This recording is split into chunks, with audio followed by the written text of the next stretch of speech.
ముస్లిం NATO అని వింటున్నాం, ఏంటి సార్ అది? ఆ ముస్లిం నాటో అని వింటున్నాం, ఏంటి సార్ అది?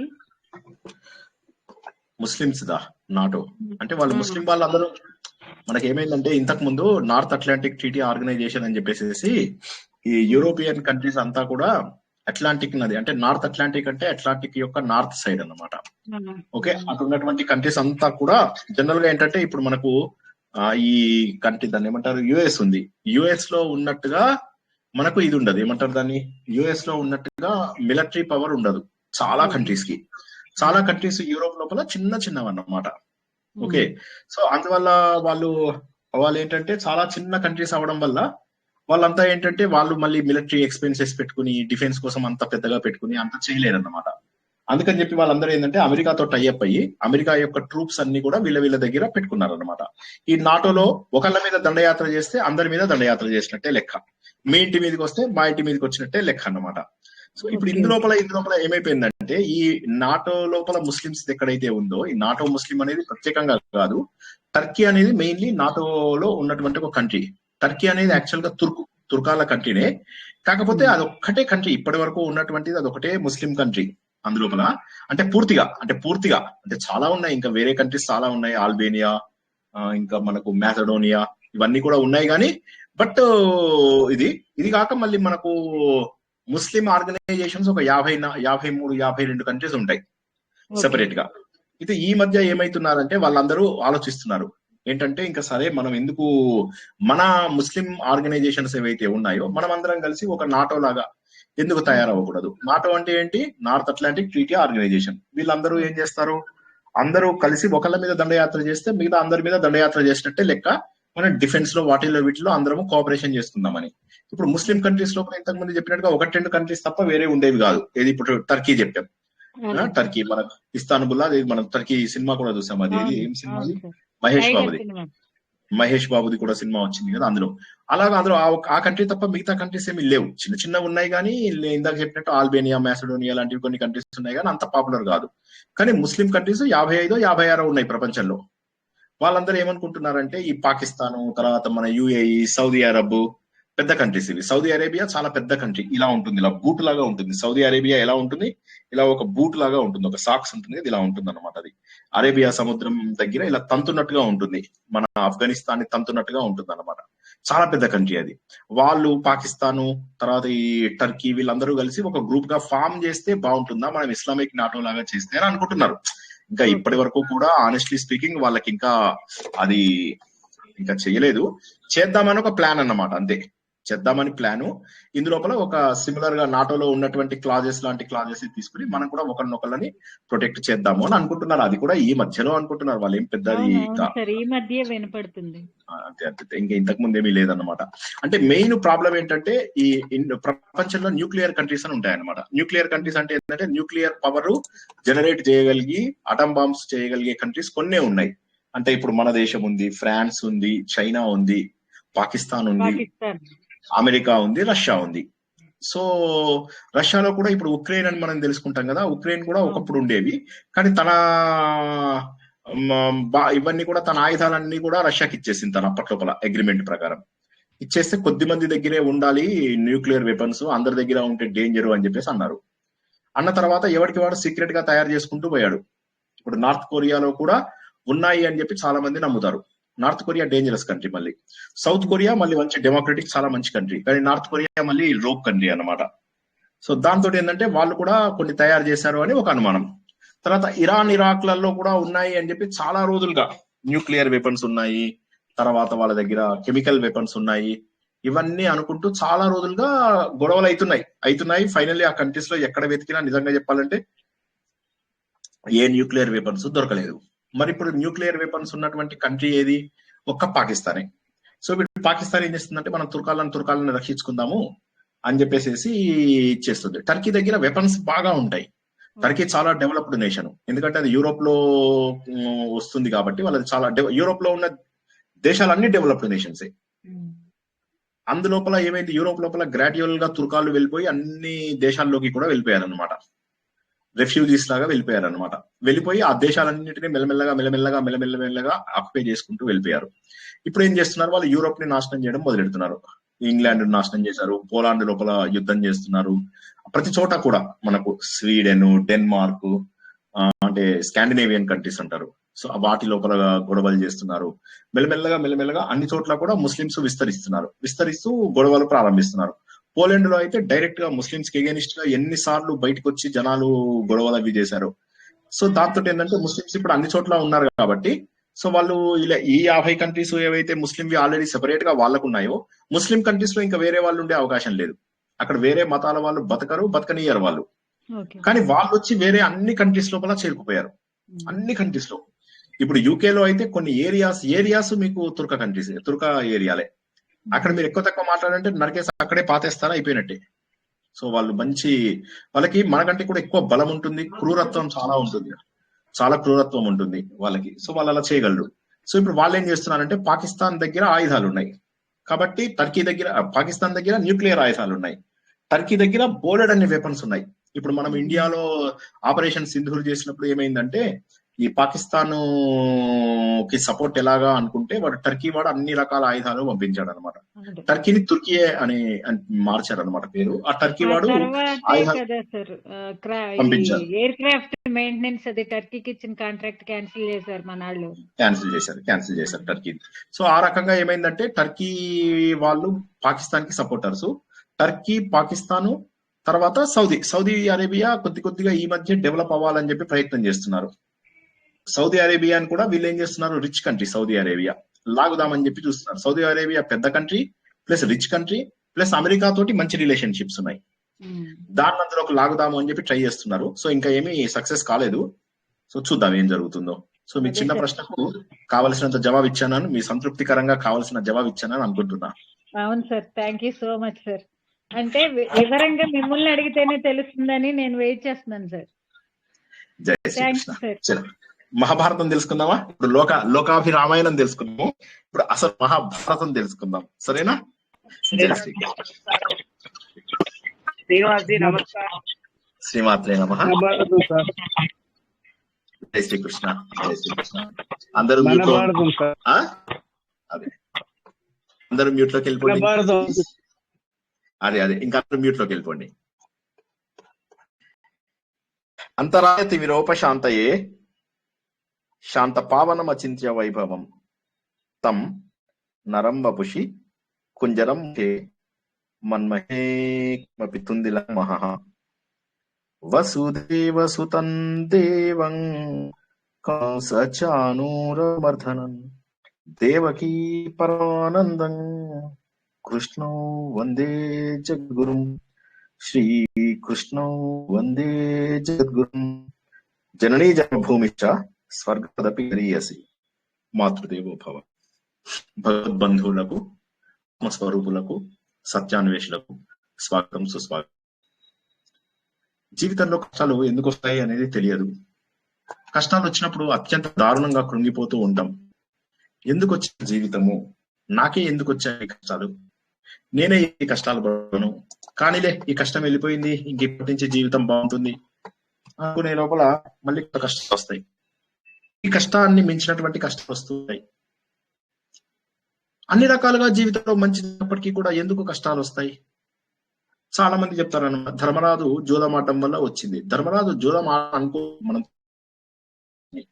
ధర్మరాజుని అసలు జూదం కోసమే పిలిపించారు. ఏదో ఒక సభ కట్టించాము, దాన్ని నువ్వు ఓపెనింగ్ కి రావాలి అని చెప్పి పిలుస్తారు అంతే. వచ్చిన తర్వాత ఎలాగో వచ్చావు కదా, ఖాళీగా ఉన్నావు, ఆడుకుందాం అని చెప్పి పిలుస్తారు. అప్పుడు ధర్మరాజు చెప్తాడు, జూదం అనేటటువంటిది చాలా డేంజరు, ఇది మంచిది కాదు అని ఎంత చెప్పినా వినడు. అది కాకుండా శకుని ఆడతాను తన బదులుగా ఆడినప్పుడు అంటాడు అన్నమాట, శకుని ఆడటం ఏంటి నీ బదులుగా, దుర్యోధను అంటాడు. సో ఇలా అని చివరికి ఆఖరికి ఓడిపోతాడు, తనకు పాపం ఇది లేకుండా. కానీ ఆట ఒకసారి ఆడటం మొదలెట్టాక ఇక తను పట్టు తప్పిపోతుంది. ఆ ఆటలోకి వెళ్ళడం మాత్రం ధర్మరాజుకి ఇష్టం ఉండదు. జీవితం అంతా ధర్మబద్ధంగా ఉన్నటువంటి వ్యక్తి తెలిసి తెలియకుండా చేసినటువంటి ఒకే ఒక్క తప్పు వల్ల అప్పటి వరకు తన సొంత తమ్ములలాగా చూసుకున్నటువంటి వారు అత్యంత క్రూరులై తనను హింస పెట్టడం, బట్టలు ఇప్పించేసేయడం. మగవాళ్ళ 5గురిని కూడా అలా చిన్న చిన్న అంగవస్త్రాలు వేసుకొని కూర్చోమంటారు. నగలన్నీ విప్పేస్తారు, బట్టలన్నీ విప్పేస్తారు. చిన్న చిన్న అంగవస్త్రాల మీద 5గురు అలా సభలో అందరి మధ్యలో బట్టలు లేకుండా కూర్చుంటారు. వీళ్ళవే కాదు, ద్రౌపది కూడా తీసుకురండి, ఆవిడని కూడా వస్త్రాపహరణం చేద్దామని ఆవిడని కూడా తీసుకొచ్చి అత్యంత క్రూరంగా, ఆమె దాసి, బట్టలు లేకుండా ఇదంతా కూడా నువ్వు ఊడువు, ముందు బట్టలు తీసేసేయండి, తర్వాత ఈమెతో ఊడిపిద్దాం. ఇంత క్రూరమైనటువంటి ఆలోచనలతోటి ఆమెని అంతే అప్పటి వరకు కూడా మహారాణిలాగా బతికినటువంటి ద్రౌపది వస్తుంది అని చెప్పి తెలియగానే హస్తినాపురంలో ఊర్లో వాళ్ళందరూ కూడా బయటకు వచ్చి ఇళ్లలోంచి పైకి నుంచి కిందికి చూస్తున్నారు. అబ్బో ద్రౌపది మహారాణి వచ్చింది అని చూస్తుంటే ఎక్కడ చూసినా కూడా అందమైనటువంటి ఆవిడ, నలుపు రంగు కానీ ఎంతో అందం, ఇక అంత సమ్మోహకరమైనటువంటి ముఖం ఎవరు చూడరు. ఆవిడ అందానికి అందరూ సిగ్గుపడుతూ ఉంటారు, బాధపడుతూ ఉంటారు. ఇంత అందం మాకెందుకు లేదు అని చెప్పి ఆఖరికి వీళ్ళ తల్లైనటువంటి గాంధారి, కౌరవుల తల్లైనటువంటి గాంధారి, ఆవిడకి కళ్ళు గంతలు కట్టుకుంటుంది. ఆవిడకి కూడా అసూయ, ద్రౌపదికి అంత ఇదెందుకు వచ్చింది, నా కుమారుని పెళ్లి చేసుకోలేదు కానీ అంత అందగత్తెట, ఆమెను చూడడానికి ఎవరి నోట్లో విన్నా కూడా ఆఖరికి పని వాళ్ళు కూడా మాట్లాడుకుంటూ ఉంటారు, ఇవాళ మేము ద్రౌపది మహారాణిని చూసాము, ఎంత బాగుందో. ఈవిడకి ఒళ్ళు మండిపోతూ ఉంటుంది, రగిలిపోతూ ఉంటుంది. ఏం తప్పు చేశారు పాండవులు, ప్రేమగా చూసుకున్నారే.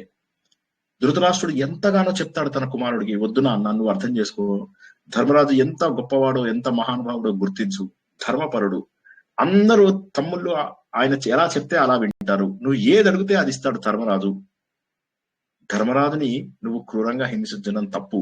అంటే నాన్న నువ్వేం చెప్పమంటావు, నేను రాజసూయ యాగంలో మయసభలో ఏం చూశానో నీకేం చెప్పమంటావు, ఎంత దారుణమో ఏం చెప్పమంటావు. అందరూ వెళ్ళిపోయాక కూడా నేను కర్ణుడు చాలా రోజులు ఉన్నాం అక్కడ, మాకు చాలా అవమానం, బాధ వేసింది. ఆయనకి ఇస్తున్నటువంటి బహుమతులు చూస్తే ఆ కళ్ళు నాకు, నాన్న నేను భరించలేకపోయాను నాన్న, అతను నాకు శత్రువే నాన్న, శత్రువు ఎదుగుతూ ఉంటే వచ్చేటటువంటి బాధ నీకు తెలియదు నాన్న అంటే, అయ్యో అతను నీకు శత్రువు కాదురా, నేను ఇష్టపడేటటువంటి వాడు, అందుకే ఫైనాన్స్ ఇన్ఫర్మేషన్ అంతా నీకే ఇచ్చాడు, ఎవరు గిఫ్ట్లు తెచ్చాడు, ఎవరెవరు ఎంత ఇచ్చారు రాయమని నీకే కదా ఇచ్చింది, నీకే అందరికంటే పెద్ద బాధ్యత, తన తమ్ముళ్ళ కంటే కూడా నీకే పెద్ద బాధ్యత ఇచ్చాడు అంటే, అవును నాన్న, అందుకే నాకు ఇంకా ఎక్కువ బాధగా ఉంది, అవన్నీ చూశాను కాబట్టి ఇంకా ఎక్కువ బాధగా ఉంది.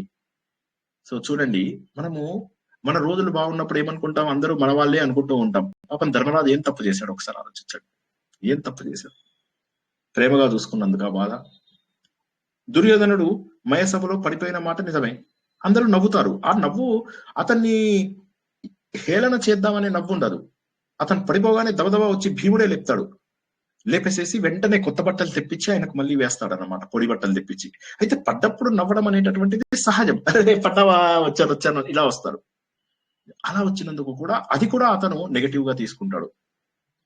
విపరీతమైనటువంటి క్రూరత్వం, దీనికి తగ్గట్టుగా పరమ క్రూరుడైనటువంటి కర్ణుడు ఇతనితో ఉండడం, కర్ణుడు రెచ్చగొట్టడం, ఇతను రెచ్చిపోవడం, కర్ణుడు రెచ్చగొట్టడం, ఇతను రెచ్చిపోవడం.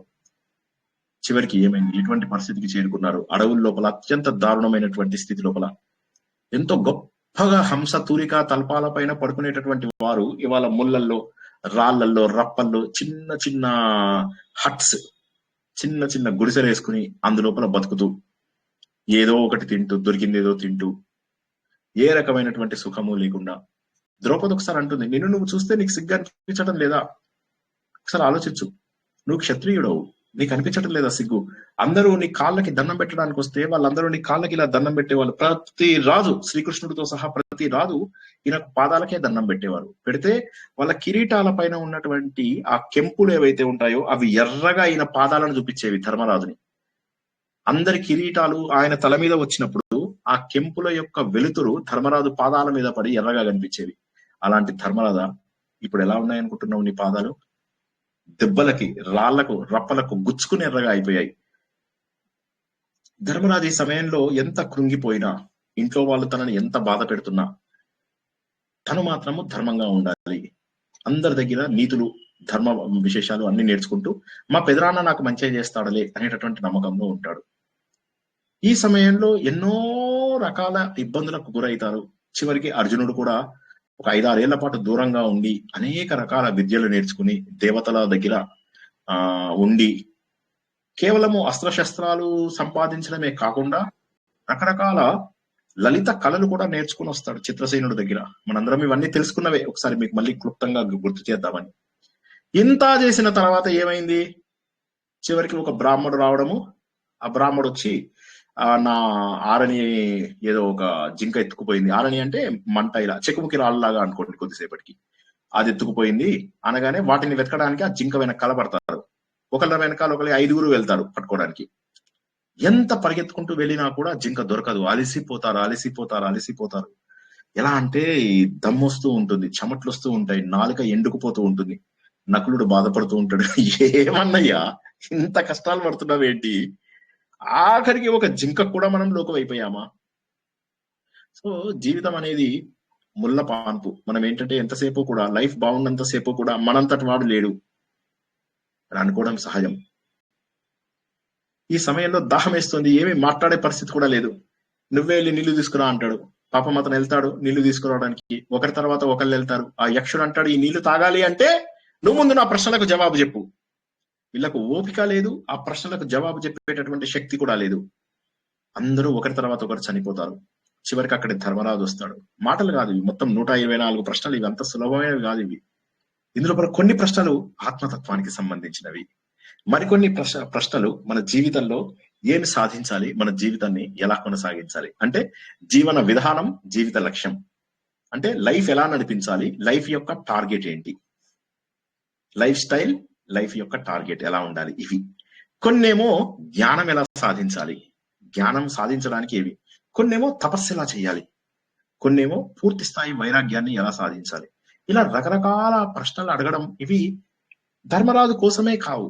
ధర్మరాజులో ఉన్నటువంటి గొప్ప విషయాలన్నింటినీ వేదవ్యాసుడు మనందరినీ కూడా తెలుసుకోమని చెప్పి చెప్తున్నాడు. ప్రతి హిందువు తెలుసుకోవాల్సినటువంటివి ఇవి.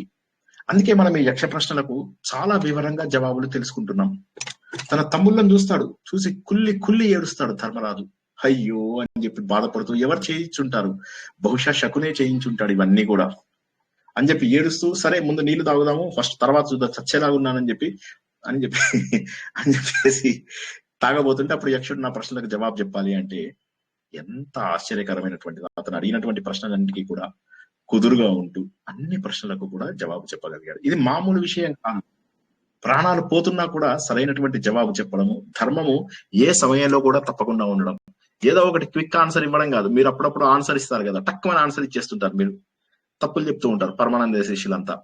సో అలాగా కాదు, చాలా రకాల ప్రశ్నలు అవి. ఆ ప్రశ్నలన్నిటికీ కూడా ధర్మబద్ధమైనటువంటి జవాబులు మాత్రమే ఇవ్వాలి, లేకపోతే ఈయన కూడా చచ్చిపోతాడు. ఇటు దాహము, ఇటు చూస్తే తమ్ముళ్ళు మరణించారనేటువంటి బాధ, ఏం చేయాలి ఇటువంటి పరిస్థితి లోపల అప్పుడు అతను రకరకాల ప్రశ్నలు అడగడం చూసాము. అందులో మహోన్నతమైనటువంటి ప్రశ్నలు అడుగుతూ ఉండడం మనం గుర్తించాము. ఒక వ్యక్తికి ఇంతకంటే గొప్పవేం కావాలి? మనకు అందరికీ కూడా తెలుసుకోవాల్సింది ఏంటంటే వ్యక్తిత్వ వికాసానికి ఇంతకంటే గొప్పది కావాలి, పర్సనాలిటీ డెవలప్మెంట్ కి ఇంతకంటే ఏం కావాలి? అటువంటి మహోన్నతమైనటువంటి ప్రశ్నలు గత 15 తీసుకుంటున్నాము. ప్రత్యక్షమైనటువంటి సూర్యుడు గురించి, సూర్యుడు ఎలా ఉన్నాడు, ఎక్కడ సూర్యుడు, సూర్యుడు చుట్టూ ఎవరు తిరుగుతారు, ఇటువంటి ఒక వ్యక్తి శ్రోత్రియ అవుతాడు, ఎలా అవుతాడు, దేని వల్ల బ్రహ్మత్వం పొందుతాడు, ద్వారా సపోర్ట్ లభిస్తుంది, అవుతాడు. చెప్తున్నాడు, నా ధైర్యం, బుద్ధిమంత ముఖ్యము. నేను బుద్ధిమంత కావాలి అంటే పిల్లలను సేస్తాను, స్వాధ్యాయం చేయడం ద్వారా గొప్ప లక్షణాలు, క్షత్రియుల గొప్ప లక్షణాలు ఏంటి, అవన్నీ కూడా అత్యద్భుతంగా చెప్పిన అన్ని రకాల తెలిసినప్పటికీ కూడా ఉంటుందని, క్షత్రులు అన్ని రకాల ఉన్నప్పటికీ కూడా వారిలో ఏ మూల భయం ఉంటుంది అటువంటి మనం ఉన్నాము. ఒక మనలోనే ఋగ్వేదం, సామవేదం ఉన్నాయేమిటి, వాటికి కూడా చెప్పాడు. నా మనసు, నా వాక్కు, నా మనసు, నా వాక్కు, మనమే సామవేదము హృదయకుంటూ ఉంది. అలా అదే నా మనసు, నా మనసు యజ్ఞాలు మనస్సు ద్వారా, సంకల్ప ద్వారా యజ్ఞాలు చేస్తాయి. మనసే యజ్ఞము అంటే వాక్కుతో వచ్చేది ఋగ్వేదము, నా మనమే ఋగ్వేదం. ఇంత అద్భుతమైనటువంటి విషయాలు చెప్తున్నాడు అనమాట. ఇప్పుడు దేవతలకు ఏది గొప్పది, దేవతలకు ఏది గొప్పది, ఇవన్నీ కూడా ఆయన జవాబు చెప్పబోతున్నారు. దేవతలకు అత్యంత ఇష్టమైనటువంటిది వర్షం కురిపించడం, పితృదేవతలకు అత్యంత ఇష్టమైనటువంటిది బీజం, విత్తనాలు. కీర్తి పొందేవాడు ముందు ఆవులు సంపాదిస్తే ఆటోమేటిక్ గా కీర్తి వస్తుంది. సంతానం పొందేవాడికి పుత్రుడు ఉంటే చాలు, వాడి జీవితం అంతా కూడా, వాడి వంశం అంతా కూడా ముందుకెళ్తుంది అనేది ఆ రోజుల్లోకి సంబంధించినటువంటి విషయాన్ని తెలిపారు. తర్వాత మళ్ళీ ఆయన అంటున్నాడు, ప్రపంచంలో ఒక వ్యక్తిని తీసుకో, వాడు చాలా తెలివైన వాడు, మంచి ఇంద్రియాలు కంట్రోల్ చేస్తున్నాడు, చక్కగా బుద్ధిమంతుడు, అందరి లోపల మంచి పేరు తెచ్చుకున్నాడు, సర్వులకి ఇష్టమైనటువంటి వాడు, అందరి దగ్గర మన్ననలు పొందుతున్నాడు, షబాష్ బేటా అనిపించుకుంటున్నాడు. అయినప్పటికీ కూడా, ఇంత బాగా బతికి ఉన్నప్పటికీ కూడా అతను ఎప్పుడు మరణించిన వాడు ఎప్పుడు అవుతాడు అంటే అప్పుడు అతను చెప్తాడన్నమాట. ఎవడు అంటే తన ఇంట్లో వీళ్ళకి ఎవరికి సహాయం చేయనివాడు, దేవతల యజ్ఞము, మనుష్య యజ్ఞము, పితృయజ్ఞము, భూత యజ్ఞము, ఇటువంటి యజ్ఞాలు ఏవి చెయ్యనటువంటి వాడు బతికినా చచ్చిన వాడితో సమానమే. ఇన్ని గొప్ప లక్షణాలు, ఇంత డబ్బు సంపాదించాడు, ఇంత విద్య అవన్నీ వేస్ట్. అతడు మాత్రము నిజంగా గనక దేవయజ్ఞము, పితృయజ్ఞము, ఋషి యజ్ఞము, మనుష్య యజ్ఞము, భూత యజ్ఞము గనక ఇటువంటివి చెయ్యకపోతే అతడు బతికినా కూడా మనిషి చనిపోయినటువంటి వాడే అనగానే ఇతను చాలా సంతోషపడతాడు. ఆ తర్వాత అఫ్ కోర్స్ మీ అందరికీ తెలిసినట్టుగా నా ఫేవరెట్ క్వశ్చన్, భూమి కంటే గొప్పది ఏది, ఆకాశం కంటే గొప్పది ఏది, గాలి కంటే గొప్పది ఏది, గడ్డి కన్నా కూడా హీరమైనటువంటిది ఏది అని చెప్పేసి చెప్తాడు. భూమి కంటే గొప్పది తల్లి, ఎందుకంటే తల్లి అనేది జీవితాంతము మనని మంచి మార్గంలో పెట్టాలి అని ఆలోచిస్తూ ఉంటుంది. తల్లి దేవతతో సమానము, పుట్టించడాన్ని, పోషించడము, చివరికి మనం మరణించే వరకు కూడా మన తల్లిని మనం గుర్తుపెట్టుకుంటాము, కాబట్టి తల్లి గొప్పది. తండ్రి మనకు సకల విద్యలు నేర్పించి మన అందరము సమాజంలో గొప్పవాడిగా నిలవాలి, మనకు అన్ని విలువలు రావాలి అని చెప్పాడు. కాబట్టి తండ్రి ఆకాశం కంటే గొప్పవాడు. తండ్రి కప్పేశాడు ఫ్యామిలీని, ఏ ఇబ్బంది వచ్చినా ముందు తండ్రి దెబ్బలు తింటాడు, తర్వాతనే తన ఇంట్లో వాళ్ళపైన దెబ్బలు పడతాయి. కాబట్టి తండ్రి ఆకాశం కంటే గొప్పవాడు. మరి గాలి కంటే ఫాస్ట్ గా వెళ్ళేది ఏది? మనస్సు. గాలి ఇక్కడి నుంచి అక్కడికి వెళ్ళే లోపల నా మనసు బొంబాయి దాకా, ఢిల్లీ దాకా, స్వర్గలోకం దాకా వెళ్ళిపోయింది. మరి గడ్డి పరక కంటే కూడా హీనమైనటువంటిది లేక తొందరగా వ్యాపించేది ఏది? గడ్డికి ఇలా అగ్గిపెట్టగానే జిజ్జని వెళ్ళిపోతుంది. అదే విధంగా ఇక్కడ కూడా ఏంటంటే మనము చింతలు, మన లోపల గనక చింత ఉంటే అది మనల్ని అలాగే కాలుస్తూ చాలా ఫాస్ట్ గా వెళ్ళిపోతుంది. హీనమైనటువంటిది, గడ్డి కంటే కూడా హీనమైనటువంటిది చింత. కాబట్టి మనం ఏంటంటే ఆ చింతలని మన దగ్గరికి రానియకూడదు, చింత అనేటటువంటిది మన దగ్గరికి రానియకూడదు అనగానే యక్షుడు చాలా సంతోషపడుతూ ఉంటాడు, ఎంత గొప్పగా చెప్పావు అని చెప్పి. తర్వాత అతను అడుగుతాడు అనమాట, నిద్రించినా కూడా కనుమూయందేది? ఇది గత వారం తెలుసుకున్నటువంటిది. నిద్రించినా కూడా కనుమూయందేది, పుట్టినా కూడా కదలందేది, హృదయం లేనిదేది, అతి వేగంగా వృద్ధి చెందేది ఏది అని చెప్పేసి. అప్పుడు అతను చెప్తాడు, నిద్రించినప్పటికీ కూడా కన్ను తెరిచి ఉండేటటువంటిది చేప, పుట్టి కూడా కదలనిది గుడ్డు, గుండె లేనిది రాయి, వేగంతో అభివృద్ధి చెందేది నది అని. దాని గురించినటువంటి పూర్తి వివరాలు తాత్విక దృష్టితో గత వారం వరకు మనము చూసాము. చాలా అద్భుతమైనటువంటి ప్రశ్నలని 9 పెద్ద ప్రశ్నల యొక్క వివరాలని మనము చూసాము. ఇప్పుడు తర్వాత ప్రశ్నని మనము తెలుసుకుంటాం. ఇది చాలా ఉపయుక్తమైనటువంటిది, మనకు నిత్య జీవితంలో తప్పక మనం వాడుకోవాల్సి ఉంది. అంటే ప్రతి వ్యక్తికి కూడా ఇవి ఉపయోగపడేటటువంటివి. అవి ఏంటా ప్రశ్నలు? కింస్విత్ ప్రసవతో మిత్రం, కింస్విన్ మిత్రం గృహే సతః, అతరస్య చ కిం మిత్రం, కింస్విన్ మిత్రం మరిష్యతః. ప్రయాణించేవాడికి మిత్రుడెవడు? నువ్వు ట్రావెల్ చేస్తున్నావు, నీకు ఫ్రెండ్స్ ఎవరు? కింస్విత్ మిత్రం గృహే సతః, ఇంట్లో ఉన్నవాడికి ఫ్రెండ్ ఎవడు? నువ్వు ప్రయాణం చేస్తున్నప్పుడు నీ మిత్రుడెవడు? నువ్వు ఇంట్లో ఉన్నప్పుడు నీ మిత్రుడెవడు? నెక్స్ట్, అతరస్య చ కిం మిత్రం, కింస్విత్ మిత్రం మరిష్యతః. మరణించే వాడికి మిత్రుడెవడు? రోగం వచ్చినటువంటి వాడికి మిత్రుడెవడు? చాలా అద్భుతమైనటువంటిది. ఇదేంటంటే నువ్వు ప్రయాణం చేస్తున్నావు, నీకెవరు ఫ్రెండు? ఇంట్లో ఉన్నావు, నీకెవరు ఫ్రెండు? రోగికి ఎవరు మిత్రుడు? మరణించే వాడికి ఎవరు మిత్రుడు? అనేటటువంటి 4 ప్రశ్నలు అడుగుతాడు. అనగానే ధర్మరాజు అసలు తడుముకోడే చక్కగా అద్భుతంగా చెప్పగలుగుతాడు. ధర్మరాజు చాలా వివరంగా ఇస్తాడు అనమాట. నేను ఇప్పుడు ప్రశ్నలు అర్థమయ్యాయా? ప్రశ్నలు ఏమన్నా ఒకసారి రిపీట్ చెయ్యాలా?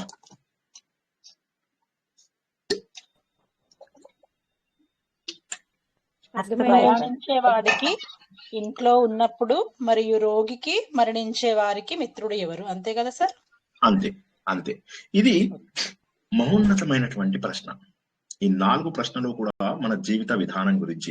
మనం ప్రారంభంలో ఏం చెప్పుకున్నాము? ఇందులో వచ్చేటటువంటి ప్రశ్నలు కొన్ని తాత్వికమైనటువంటివి, కొన్ని ఆత్మజ్ఞానానికి సంబంధించినటువంటివి, కొన్ని మన జీవితంలో ఉపయోగపడేటటువంటివి, కొన్ని మన జీవితంలో లక్ష్యం ఎలా చేరుకోవాలి అని తెలిసేవి, కొన్ని మనం సమాజంలో ఎలా బతకాలి అని చెప్పి తెలిపేవి. ఇలాగా యక్ష ప్రశ్నలని మించినటువంటి గ్రంథము సామాన్య మానవులకు ఉన్నదా? లేదు. అయితే ప్రతి ప్రశ్నను కూడా మనము తాత్విక దృష్టితో తెలుసుకోవాలి. ముందు అసలు మీనింగ్ తెలుసుకుంటాము, తర్వాత దాన్ని తత్వ దృష్టితో కూడా తెలుసుకుంటాం. ప్రతి వారం కూడా మనం ఇదే పని చేస్తున్నాం. ముందుగా డైరెక్ట్ మీనింగ్ ఏం చెప్తున్నాడు ఆయన ఏం చెప్తున్నాడు? బయట తిరిగే వాడికి మిత్రం ఎవరు అంటే ఏమవుతుంది, మనం జనరలీ పరాయి ప్రాంతంలో ఉన్నాం. సో ఇప్పుడు మీరు చూసినట్లయితే విదేశాలలో అక్కడ ఇక్కడ ఉన్నటువంటి హిందువులను చూడండి, ఒకరికొకరు చాలా ఫ్రెండ్లీగా ఉంటారు. చుట్టాలే అవక్కర్లేదు, ఇంటి పక్కన ఉన్న ఫ్రెండ్స్ వాళ్ళు వీళ్ళ కోసం వాళ్ళు త్యాగాలు చేస్తారు, వాళ్ళ కోసం వీళ్ళు త్యాగాలు చేస్తారు. నేను ఇండియాకి వెకేషన్ వచ్చేటప్పుడు కూడా 10 మంది గ్రూప్ వచ్చేసి ఫోటోలు దిగి అవి దిగి ఇవి పెద్ద బాయ్ బాయ్ గుడ్ బాయ్ చెప్తున్న రేంజ్ లోపల వచ్చేసేవాళ్ళు. అందరూ వచ్చేవాళ్ళు ఎయిర్పోర్ట్ కి. నా ఒక్క పెట్టె గానీ ఒక్క బ్యాగ్ గానీ నేను మోసేవాడిని కాదు. ఫ్రెండ్సే వచ్చేవాళ్ళు, ఫ్రెండ్సే లోపలికి వచ్చేవాళ్ళు. 10 మంది వచ్చి ఫోటోలు దిగేసి ఏంటి ఆ ఫోటోలు, ఆ రోజుల్లో డిజిటల్ కెమెరా కొత్తగా వచ్చింది, ఇంకా చూసుకోవాలి, దొరికిన రాయి రప్పని కూడా ఫోటోలు తీసేవాళ్ళం. సో అలాగా తీసుకుంటూ రకరకాల ఫోటోలు. నా పిల్లలు ఎక్కడున్నారు, ఫైనల్లీ నేను లోపలికి వెళ్ళేదాకా నా పిల్లలు ఎక్కడున్నారు నేను చూసుకునేవాడిని కాదు. సో కాబట్టి ఏమవుతుందంటే ఒక స్టేజ్ దాటిన తర్వాత మనకు బంధువులు మిత్రులు ఇవందరూ ఉండరు. మనం ఏంటంటే మనము సోషల్ ఎనిమల్స్ అంటాం. సోషల్ ఎనిమల్స్ అంటే మనకు సమాజం లోపల వేరే వ్యక్తులు కావాలి. సమాజంలో మనకు కావాల్సినవి ఏమిటి? 5 రకాలు. ఇవి మనం ఎన్నోసార్లు తెలుసుకున్నాము, మరొకసారి మీ అందరికీ తెలియడానికి చెప్తాను. వీటిని Maslow's theory of need hierarchy అని చెప్పేసి మనకు మేనేజ్మెంట్ థియరీలో వస్తుంది. ఇది చాలాసార్లు చెప్పుకున్నాం, మరోసారి చెప్తాను. ఏ వ్యక్తికైనా ప్రారంభంలో రావాల్సినటువంటివి ఫిజియలాజికల్ నీడ్స్, అంటే భౌతికమైనటువంటివి. అంటే రోటి కపడా మకాన్, కూడు గూడు గుడ్డ, ఇవి ఉంటే చాలు, ఇంకేం అక్కర్లా. ఇంకొక విషయం చెప్తున్నాను, ఇప్పుడు ఈ ప్రవచనం వింటున్న వాళ్ళలో ఎవరైనా మేము ఇంకా ఫ్యూచర్ లో బాధపడతాము అంటే వాళ్ళు మన స్టూడెంట్స్ కారు అని గుర్తుంచుకోండి. వాళ్ళు అందరికంటే పాపాత్ములు అని గుర్తుంచుకోండి. వాళ్ళందరికంటే దుర్మార్గులు అని గుర్తుంచుకోండి. బాధపడేవాడు ఎవడు కూడా ఈ విద్య నేర్చుకున్నట్టుగా కాదు. హిందూ ధర్మంలో బాధపడడం అనేటటువంటిది లాస్ట్ చాయిస్. ఎన్ని కష్టాలు వచ్చినా కూడా సంతోషంగా ఉండాలి అని శ్రీకృష్ణ భగవానుడు చెప్పాడు. ధర్మబద్ధంగా ఉండాలి, అశోచ్వ ఏడవవద్దు, డి ధైర్యంగా ఉండు. డాడ్ ధర్మము, అశోచ ఏడవద్దు, డి ధైర్యంగా ఉండాలి. ఎప్పుడు ధైర్యంగా ఉండాలి, ఎప్పుడు ధైర్యంగా ఉండాలి. మనం ఏంటంటే ఎంతసేపు కూడా ఏడుపులు పెడబొబ్బలు, ఏడుపులు పెడబొబ్బలు, ఏడుపులు పెడబొబ్బలు. దానివల్ల ఏమవుతుందంటే భగవంతుడికి దూరం అవుతాం. సో భగవంతుడు ఏం చేస్తున్నాడు అంటే మనకు అనేక విధాలలో తెలియజేస్తున్నాడు ఏంటంటే, బాబు ఎప్పటికీ కూడా నువ్వు ధైర్యంగా ఉండాలి. ధైర్యంగా ఉండాలి అంటే ఏమవుతుంది, ఇంట్లో ఉన్నంత వరకు పర్వాలేదు, ఎవరో ఉంటారులే నాకు అని చెప్పి. కానీ వేరే ప్రాంతంకి వెళ్ళినప్పుడు ఎలాగా, చాలా కష్టం. ఇప్పుడు మన విషయం తీసుకున్నట్లయితే ముందు ఎక్కడికి వెళ్ళినా, ఏ వ్యక్తి ఎక్కడికి వెళ్ళినా వెళ్ళేది 3 విషయాల కోసమే, కూడు గూడు గుడ్డ. ఈ 3 దొరికే వాళ్ళు ప్రపంచంలో కేవలం 1% మాత్రమే ఉన్నారు, 1%. ఈ గ్రూప్ లోపల ఈ బేసిక్ నీడ్స్ లేని వాళ్ళు ఎంతమంది ఉన్నారు ఒకసారి చేయలేపి చెప్తారా మీ పరిస్థితి? కూడు గూడు గుడ్డ లేని వాళ్ళు ఎంతమంది అండి ఇందులో? ఒకసారి వాళ్ళు మాట్లాడితే వినాలని నాకు కోరికగా ఉంది.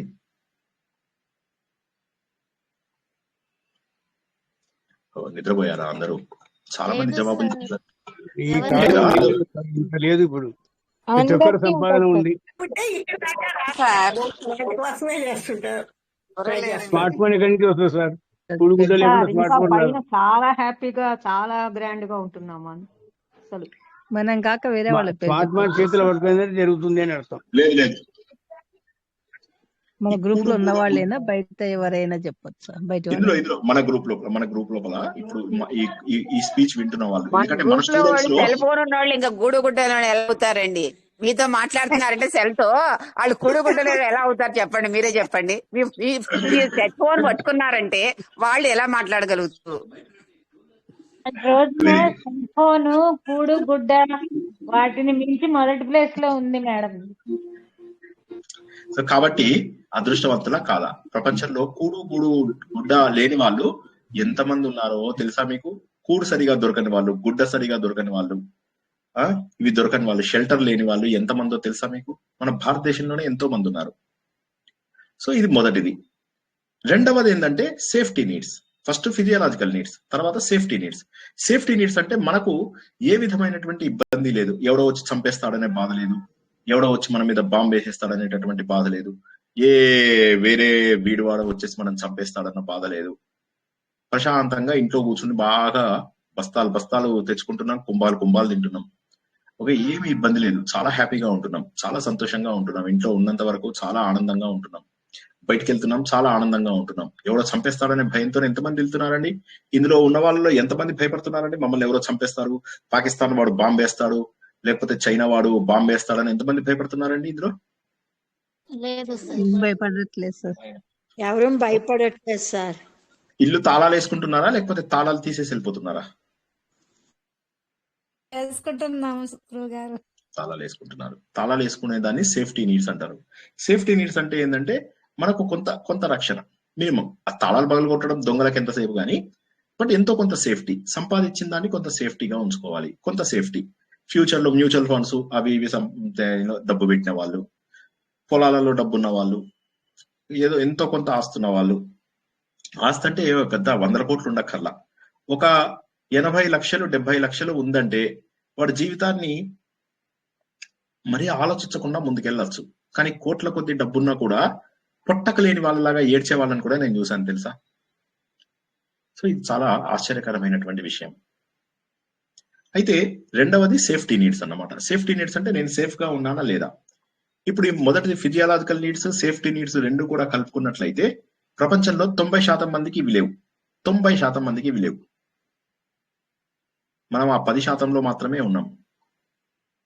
ఇక మూడవది సోషల్ నీడ్స్. సోషల్ నీడ్స్ అంటే కబుర్లు చెప్పుకోవడానికి ఫ్రెండ్స్.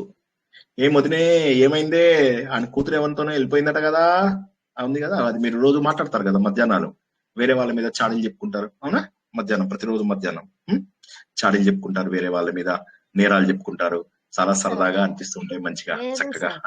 వీడి కూతురికి ఏమైంది, వాడి కూతురికి ఏమైంది, వీడి కొడుకు ఎట్లా ఉన్నాడు, వాడు నాశనం అయిపోయాడు, వీడు నాశనం అయిపోయాడు, మంచిగా మాట్లాడుకుంటాం కదా మనం అందరం మధ్యాహ్నం. అది సోషల్ నీడ్స్. కబుర్లు చెప్పుకోవడానికి మనుషులు కావాలి. కబుర్లు చెప్పుకోవడానికి మనుషులు కావాలి. బోర్ కొడుతుంది, ఛాయ్ తాగుతాం. అక్కడ ఛాయ్ ఇంపార్టెంట్ కాదు, ఛాయ్ దగ్గర ఉన్నటువంటి జనాలు. ఏమిరా, ఏమైంది, అరే ఇవాళ మోడీ ఏం చేసిండు తెలుసా, ఏకవచనంలో మాట్లాడుతుంటాడు వాడు. మోడీ లాంటి వాడిని కూడా ఏకవచనంతో మాట్లాడుతుంటాడు. ఒక మహానుభావుడు, అతని గురించి కూడా ఏకవచనంలో మాట్లాడే వాళ్ళు ఉన్నారు. సో వీళ్ళు ఖాళీగా కూర్చోడకుండా జనాలతో కబుర్లు చెప్తూ ఉంటారు. వీళ్ళింట్లో వాడు అన్నం తింటాడు, వాడింట్లో వీడు అన్నం తింటాడు. Social relationship, social. ఈ మూడు లేని వాళ్ళు ప్రపంచంలో 98% మంది. ఇక నెక్స్ట్ నాలుగవది ఏంటంటే, నేను సోషల్ నీడ్స్ ఉన్నాయి, ఇప్పుడు నాకు ఎస్టీమ్ నీడ్స్ కావాలి. ఎస్టీమ్ నీడ్స్ అంటే లగ్జరీ నీడ్స్. మిగతా వాళ్ళకు ఉన్నవి కంటే కొద్దిగా నాకు ఎక్కువ ఉండాలి. నీకేం కారు ఉంది? చిన్న కారా? నాది పెద్ద కారు. నీది పెద్ద కారా? నాది వేరే పాష్ కారు, ఇది చాలా మంచి కారు. ఇంకొక ఇది నీకేముంది? అపార్ట్మెంటా? ఓ నాది పెద్ద బిల్డింగ్. నీకేముంది? ఇల్లుందా? ఓ నాకు 10 ఇండ్లు ఉన్నాయి. నీకు ఒక్క భార్య ఉన్నదా? నాకు 5 భార్యలు ఉన్నాయి. ఇది తుర్కాలలో ఉంటుంది కంపారిజన్. ఒకసారి ఏమైందంటే, నేను ఓల్డ్ సిటీ లోపల టీ అవి బాగుంటాయి అన్నమాట. అక్కడికి వెళ్ళాను. అక్కడ 2 గడ్డపాలు వచ్చారు. గడ్డపాలు రాగానే ఒక మొదటి వాడు రెండో వాడిని చూసి ఇలా అన్నాడు. అనగానే ఇలా అని రెండో వాడు ఇలా అన్నాడు. అనగానే నేను చూసి ఇలా అదా అనగానే వాళ్ళు ఆశ్చర్యపోయారు. ఏంటి 5గురిని పెళ్లి చేసుకున్నావా నువ్వు? అట్లా అనిపించట్లేదే అని. నేను మీరు ఇప్పుడు పెళ్లి గురించి ఎందుకు మాట్లాడుతున్నారు అని అంటే, మేము ఇలా స్టేటస్ సింబల్ ఇది మాకు. 3 అంటే 3 భార్యలు ఉన్నారని, 4 అంటే 4 భార్యలు ఉన్నారని. నేనన్నాను, ఒక్కసారి పెళ్లి చేసుకున్నందుకే ఆ రోజే డిసైడ్ చేసుకున్నా, ఇక మళ్ళీ చేసుకోకూడదు బాబోయ్, ఏం సతా ఇచ్చారు పెళ్లి లోపల అని చెప్పేసి ఆ రోజు అనుకున్నా, మళ్ళీ లైఫ్ లో పెళ్లి చేసుకోనని చెప్పేసి డిసైడ్ చేసేసుకున్నాను. 5 పెళ్లిళ్ళా నా వల్ల అవుతాయా అని చెప్పేసి చెప్పాను అనమాట. సో అవి కూడా స్టేటస్ సింబలే కొంతమందికి. తుర్కాలలో నువ్వు ఎంతమంది బానిసలను తెచ్చుకుంటే అంత స్టేటస్ సింబల్. తుర్క మతం ఏం చేస్తుందంటే, వాళ్ళకి నీకు బానిసల్ని తెచ్చుకోవడం వాళ్ళ మతంలో యాక్సెప్టబుల్. అది ఇమ్మోరల్ ప్రాక్టీస్ కాదు వాళ్ళకి. నువ్వు ఎంతమంది బానిసలనైనా తెచ్చుకోవచ్చు. అంటే బానిసలు అంటే కేవలం ఇళ్లలో సేవ చేసే వాళ్ళు కాదు, లైంగిక బానిసలు కూడా విపరీతంగా కుప్పలు తెప్పలుగా తెచ్చుకుంటుంటారు వాళ్ళు.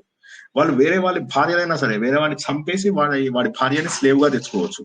అది వాళ్ళ మతంలో ఎలౌడ్. అది తప్పు కూడా కాదు, అది వాళ్ళకు లగ్జరీ సింబల్ అన్నమాట.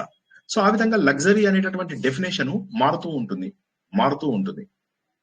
అటువంటి క్రూరమైనటువంటి ఆచారాలు కూడా ప్రపంచంలో మనం చూస్తూ ఉంటాం. సో ఈ లగ్జరీ అనేది ఏంటంటే, వేరే వాళ్ళకంటే నేను ఎంతగా గొప్పగా ఉన్నాను. దాంతో ఈ 4వ దగ్గర ప్రపంచంలో అందరూ ఆగిపోతూ ఉంటారు. ప్రపంచంలో ఉన్నటువంటి ప్రతి ఒక్కరూ కూడా ఈ 4వ స్థాయికి వచ్చేసరికి ఆగిపోతూ ఉంటారు అనమాట. 5వ స్థాయికి వెళ్ళరు. ఈ 4 స్థాయిల కంటే కూడా గొప్పదైనటువంటిది 5వ స్థాయి. కానీ 4వ స్థాయి దగ్గర ఆగిపోతారు. కోట్ల కొద్ది డబ్బు సంపాదిస్తారు. డబ్బు స్టేటస్. ఈ ప్రపంచంలో నడిపించేది రెండే రెండు, ఒకటి డబ్బు, మరొకటి స్టేటస్. ఈ రెండింటి కోసమే అందరూ ప్రయత్నం చేస్తుంటారు. ఇది లెవెల్ 4. దీన్ని ఎస్టీమ్ నీడ్స్ అని చెప్పేసి అంటారు. Physiological needs, safety needs, social needs, esteem needs. 5వది ఏదైతే ఉందో చూసారా, ఈ 4 ఒక దగ్గర ఉంటే 5వది వేరుగా భగవంతుడి వైపు చూపిస్తుంది. సెల్ఫ్ యాక్చువలైజేషన్ నీడ్ లేదా సెల్ఫ్ రియలైజేషన్ నీడ్ అనుకోవచ్చు. ఈ థియరీ ఇచ్చిన ఆయన పేరు మ్యాస్లో. అయితే ఆయన ఇది భగవంతుడి గురించి చెప్పలేదు, కానీ హిందువులు మాత్రం దీన్ని భగవంతుడి యొక్క నీడ్ అని చెప్పేసి అంటారు. Self actualization, self realization. నాలో ఉన్నటువంటి శక్తిని మ్యాక్సిమైజ్ చేసుకోవడము. నాలో ఉన్న శక్తి ఎప్పుడు మ్యాక్సిమైజ్ అవుతుందంటే ఎప్పుడైతే నేను పూర్ణుడని అవుతానో, ఎప్పుడైతే నేను సంపూర్ణుడని అవుతానో అప్పుడు. నేను సంపూర్ణం అయ్యేది బయట ఉన్న వస్తువుల నుంచి సంపూర్ణం కాను.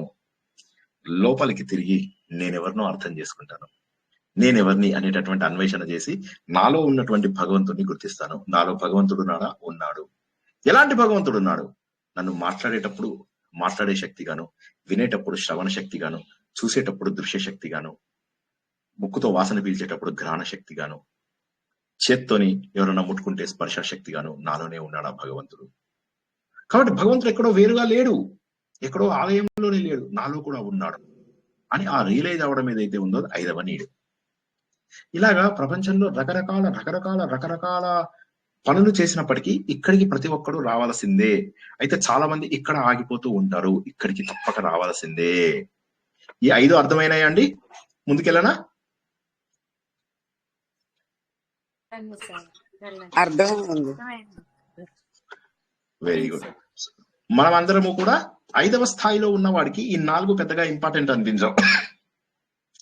పూర్వకాలం లోపల ఈయన అలెగ్జాండర్ వచ్చి మన దేశంలో ఏదో సాధిద్దాం అనుకుని వెళ్తే ఎవరు భయపడరు. స్వాములు, యోగులు, మునులు వాళ్ళందరినీ చంపేస్తానంటే ఏం చంపుతావు నువ్వు? నా దేహాన్ని చంపుతావా? నా ఆత్మ శాశ్వతంగా ఉంటుంది.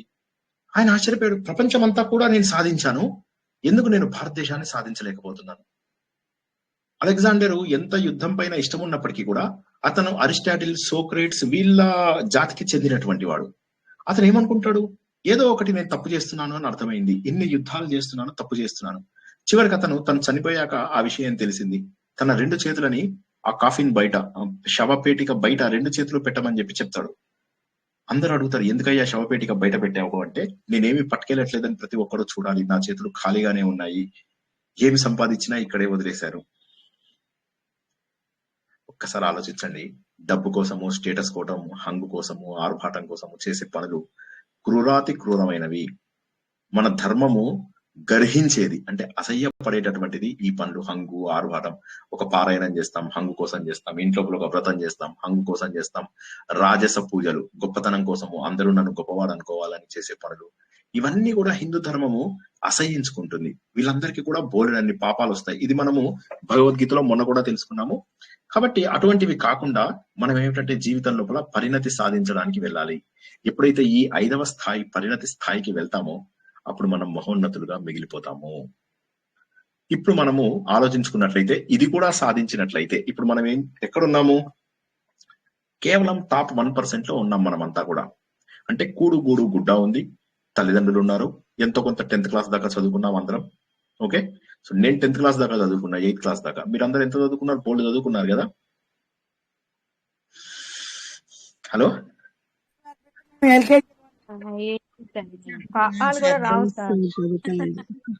అందరూ బోల్డ్ చదువుకున్నారు.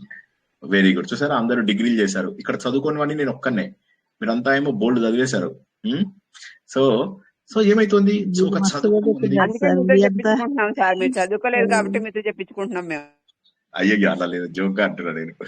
సో అందరం చదువుకున్నాం, ఎంతో కొంత చదువుకున్నాం. అంత మాత్రం బేసిక్ ఎడ్యుకేషన్ ఉన్న వాళ్ళు ఎంతమంది ఉన్నారు ప్రపంచంలో? ఎవరు లేరు ప్రపంచంలో. అంత మాత్రమే ఉన్నటువంటి వాళ్ళు చాలా, అసలు ఎడ్యుకేషన్ కూడా లేని వాళ్ళు ఎంతో మంది. తల్లిదండ్రి చిన్నప్పుడే పోయి అత్యంత దారుణంగా పెరిగిన వాళ్ళు ఎంతమందో.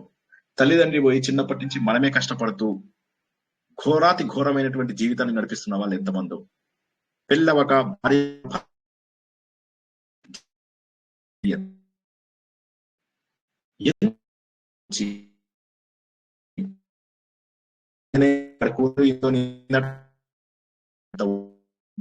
టాప్ 1%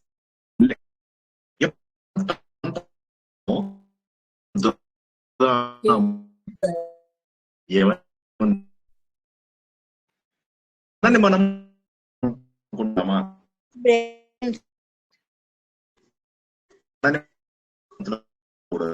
మనం